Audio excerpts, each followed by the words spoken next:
तीळ संक्रांतीसाठी खास कुरकुरीत असे चिरमुरे किंवा मुरमुऱ्याचे लाडू कसे करायचे चला तर बघूया. त्यासाठी मुरमुरे स्वच्छ चाळून घ्यायचे आणि 3 वाट्या मुरमुरे कढईमध्ये घालायचेत. मुरमुरे चांगले कुरकुरीत असतील तर फक्त मंद आचेवर 2-3 मिनिटं त्यांना चांगलं गरम करून घ्यायचंय, जेणेकरून त्यातलं मॉइश्चर अगदीच निघून जाईल आणि आपले लाडू जास्त काळ छान कुरकुरीत राहतील. तर बघू शकता अगदी 2-3 मिनिटं हे चिरमुरे किंवा मुरमुरे भाजून घेतलेत. बघू शकता एकदम चुरा होतोय ना.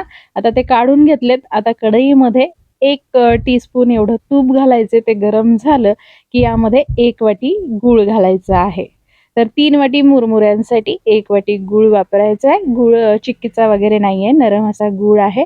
आता गूळ पूर्णपणे वितळला की लगेचच हा गुळाचा पाक जो आहे चेक करायचा आहे. इथे आपल्याला कडक गोळीचा पाक तयार करायचा आहे. म्हणजेच पाण्यामध्ये थोडंसं हे पाकाचं मिश्रण टाकायचं आणि त्याची छान अशी गोळी झाली पाहिजे आणि ती पाण्यामध्ये टाकली की टन असा आवाज आला पाहिजे. म्हणजे समजायचं की तुमचा पाक तयार झालाय.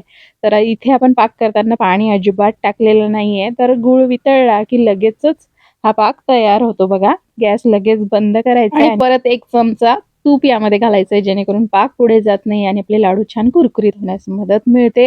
त्यानंतर यामध्ये मुरमुरे घालायचे आहेत, व्यवस्थित मिक्स करायचे आहेत. ही प्रोसेस एकदम झटपट तर करायचीच, त्याचबरोबर असं जोरात करायची नाही. मुरमुरे नाजूक असतात ना, ते तुटले नाही पाहिजे त्यामुळे. आणि त्यानंतर एखाद्या चमच्याच्या सहाय्याने एकसारख्या आकाराचे लाडू बांधून घ्यायचेत. हवं तर तुम्ही हाताला पाणी किंवा तूप लावून हे लाडू बांधू शकता.